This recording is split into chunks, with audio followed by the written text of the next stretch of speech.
Espace TV, le 22h.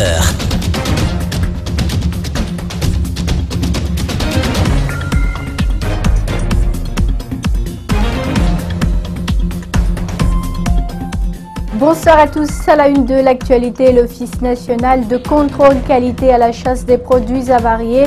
Des oignons pourris ont été détruits ce vendredi matin à Wong-Kifong dans la préfecture de Koya. Le service procède actuellement au tri pour soustraire d'une autre quantité d'oignons, ceux qui sont de bonne qualité.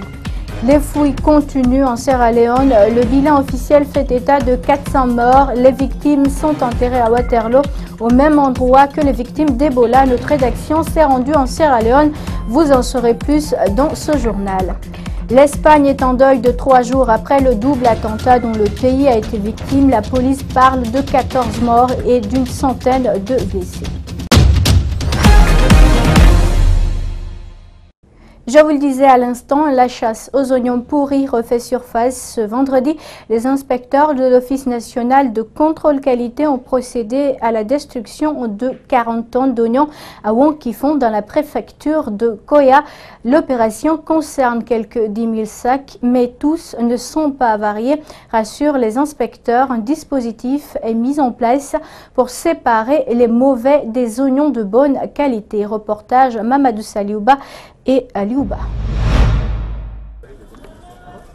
Au pied du magasin qui réceptionne les oignons avariés, les inspecteurs de l'Office national de contrôle qualité lèvent le doute. Plus de 2000 sacs, une petite inspection avant de confirmer que parmi les 200 tonnes d'oignons avariés, certains bulbes n'ont aucun défaut et peuvent être vendus sans conséquence. Ce qui se vend est bien consommable, il n'y a pas de problème. Ils doivent accepter que le reconditionnement a enlevé toutes les parties susceptibles de faire une contamination ou un dégât à la santé humaine. Nous-mêmes, nous sommes consommateurs. Une opération de reconditionnement est déjà lancée sous la supervision des inspecteurs de l'Office national de contrôle qualité, la gendarmerie et la police. Les mauvais produits vont être séparés des bons. Le chef section de l'Office national de contrôle qualité de Matam rassure qu'avec les bulbes, on ne parle pas de péremption. Le produit peut être conforme. Là, on le met directement sur le marché, après avoir analysé, après avoir constaté. Le produit peut être non conforme à retoucher. C'est le cas. Il est non conforme parce qu'il y a une avarie à un certain degré, mais il y a des bulbes qu'on peut récupérer. Donc, il est non conforme à retoucher. L'aventure des oignons pourris est déjà choisie. Ils seront détruits ici à Wong-Kifong dans la préfecture de Koya et le chef section de l'Office national de contrôle qualité de Matam nous invite à suivre l'opération du tracteur. Hier, nous, on a débarqué 40 tonnes que nous sommes en train de détruire maintenant. Mais ça, ce n'est qu'une première phase sur le site de destruction avec cette machine-là qui va broyer des bulbes. Mais après qu'on ait reçu tous les lots sur le site, nous allons procéder à une autre phase avec un bulldozer qui va ramasser tous ces lots-là et mettre dans un trou.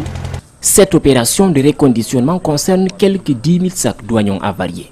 Tout un dispositif est mis en place pour que les mauvais bulbes finissent avec le tracteur. Les parents des victimes du massacre du 28 septembre sollicitent la mise en place d'enfants pour les proches des victimes. Ils réclament également la mise en place d'un pool d'experts pour leur accompagnement juridique. C'était au cours de la deuxième journée de la rencontre entre gouvernement, ONG de défense des droits humains et parents des victimes. C'est un compte rendu d'Alceni Bari et de Lamine Silla.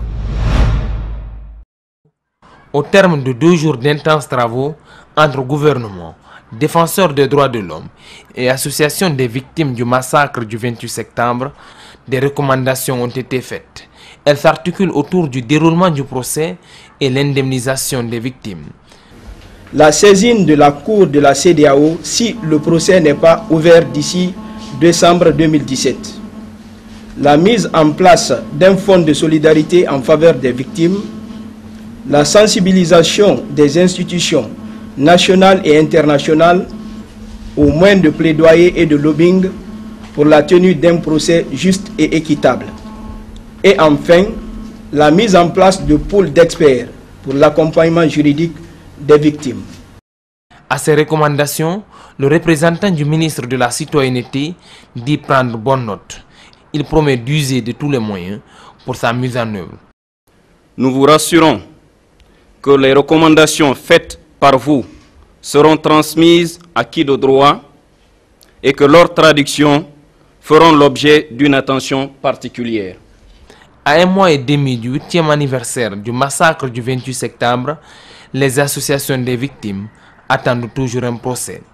Tous les Guinéens, même pas le gouvernement seulement, mais c'est tous les Guinéens pour qu'ils sachent, qu'ils soient en Guinée ou ailleurs, qu'ils sachent que ce procès est attendu.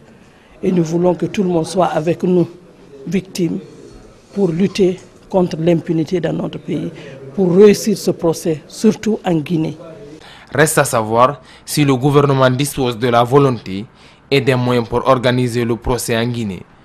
Plusieurs acteurs sociopolitiques émettent pour l'instant des doutes. Le ministre des Transports annonce des solutions pour la reprise de la Sotragui, même s'il est pour la privatisation de la Société guinéenne des transports. Oye Guilavogui promet de tout mettre en œuvre pour désintéresser les travailleurs qui sont sans salaire depuis un bon moment. Mariam Fodé et Camara et Alseni Camara pour le reportage. La mise en circulation de ce train va soulager les citoyens qui se rendent chaque jour au centre-ville de Kaloum. Et cela va réduire considérablement les nombreux bouchons sur les deux principales voies que sont l'autoroute Fidel Castro et le Prince. Les frais de transport ont légèrement changé et ça dépend des lieux. De Kagbele à Petit Bateau, le tarif passe de 4 500 francs guinéens à 7 000 francs guinéens, ce qui est normal selon le ministre des Transports. Il y a juste une différence de 500 francs. L'unité de base ici entre les trucs c'est 1000 francs, alors qu'avant c'était 500. Donc à ce niveau, l'État est encore obligé de continuer à subventionner.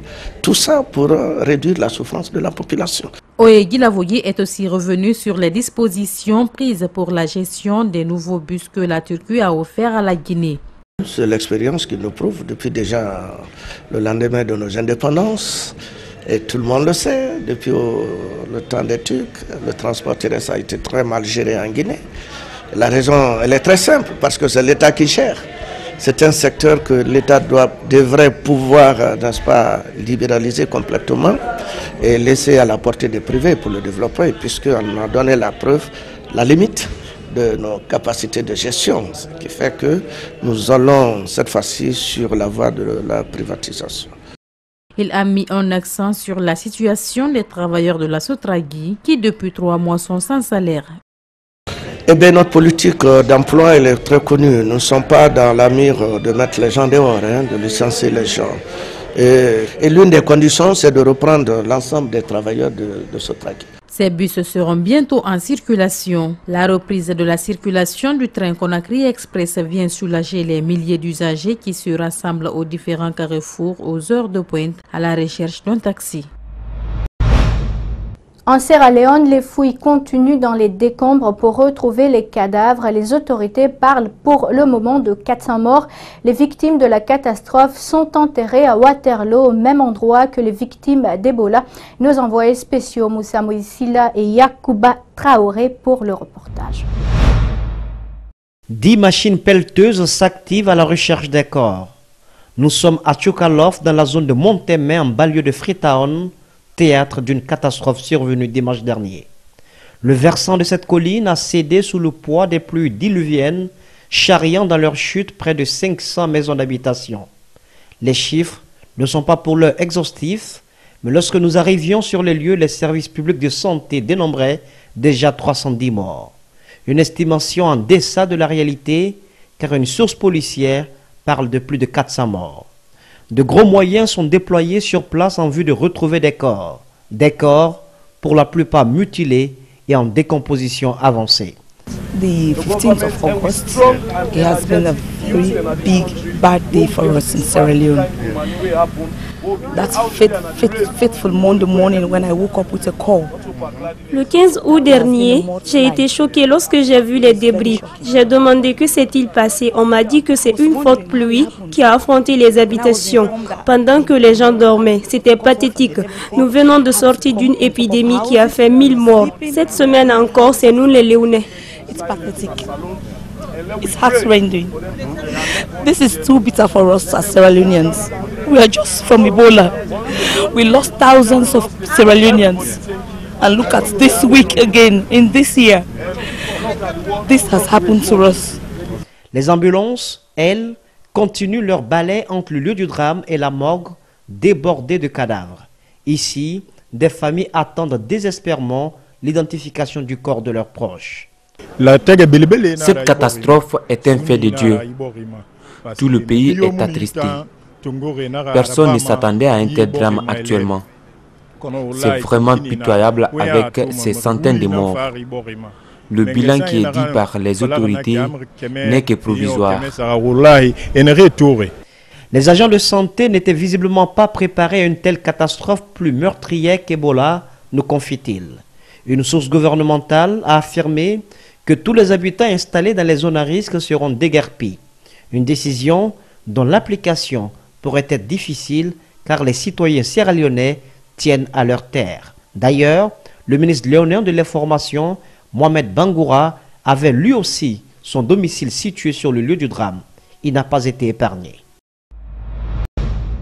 Restons dans le même cadre pour dire que des citoyens de Conakry vivant dans des quartiers populaires expriment leur angoisse suite au drame survenu à Freetown en cette période pluvieuse. La menace d'inondation est grandissante dans la capitale guinéenne. C'est du moins l'avis des spécialistes météorologues. Quelles mesures faut-il envisager pour éviter le scénario de Freetown? Élément de réponse dans ce reportage de Makiso et de Lamine Silla.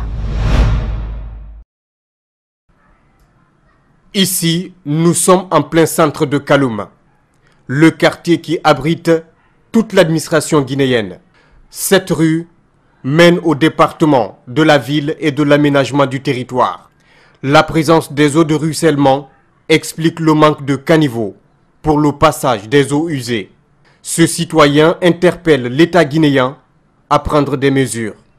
Les lits des fleuves aujourd'hui ou des marigots, des cours d'eau qui sont illégalement occupés par les uns et les autres, à faire en sorte que ces espaces-là soient dégagés.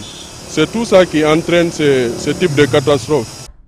Koronti, un quartier populaire de Conakry souvent victime d'inondations. Les populations s'inquiètent et expriment leur désolation suite au drame de Freetown. Toutes les fosses dans lesquelles les eaux usées doivent passer sont tous bouchées et tout. Il n'y a aucune politique d'assainissement. Ça donne à craindre parce que ce qu'on a vu en Sierra Leone, ça peut se passer partout dans la sous-région. Des montagnes d'ordures qui envahissent les artères, bouchent les caniveaux et entraînent des débordements au moment des pluies diluviennes. Pour cette dame, c'est bien d'aider les autres, mais prévenir chez soi est bien meilleur.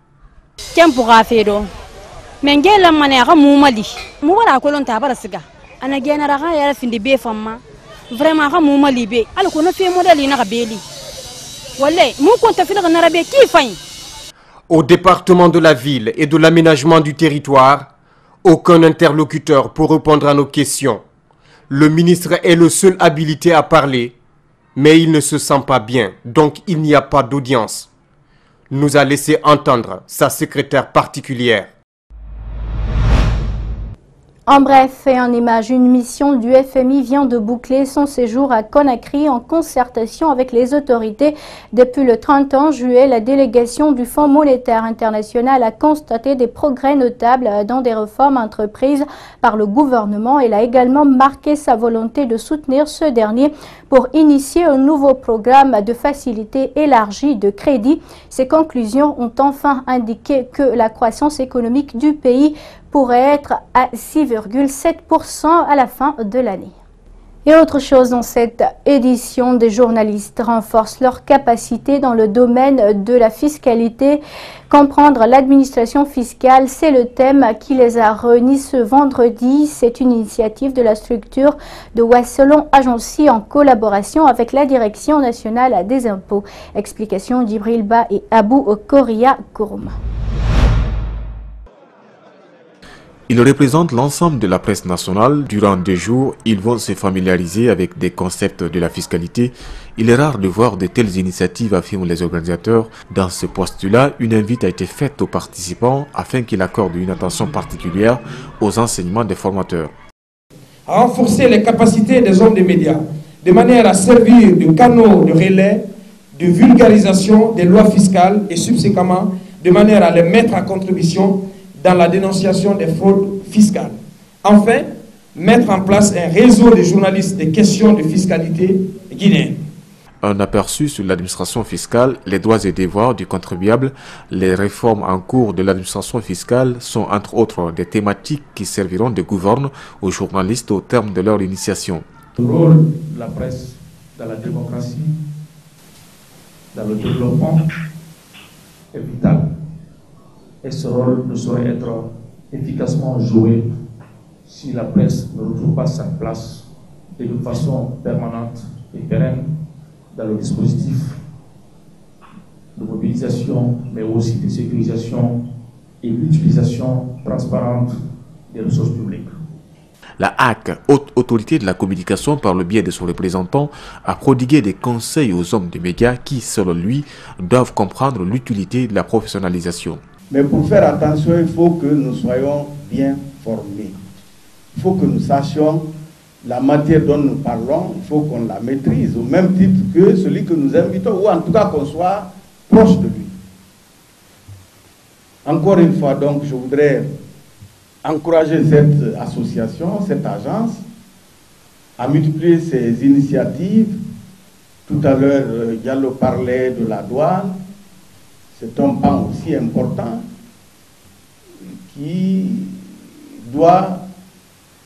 collecte de l'argent. Les journalistes affichent une grande espérance et comptent bien assimiler la formation à travers des exemples adaptés pour pouvoir éventuellement mieux informer les auditeurs, les téléspectateurs et les lecteurs sur la notion de la fiscalité.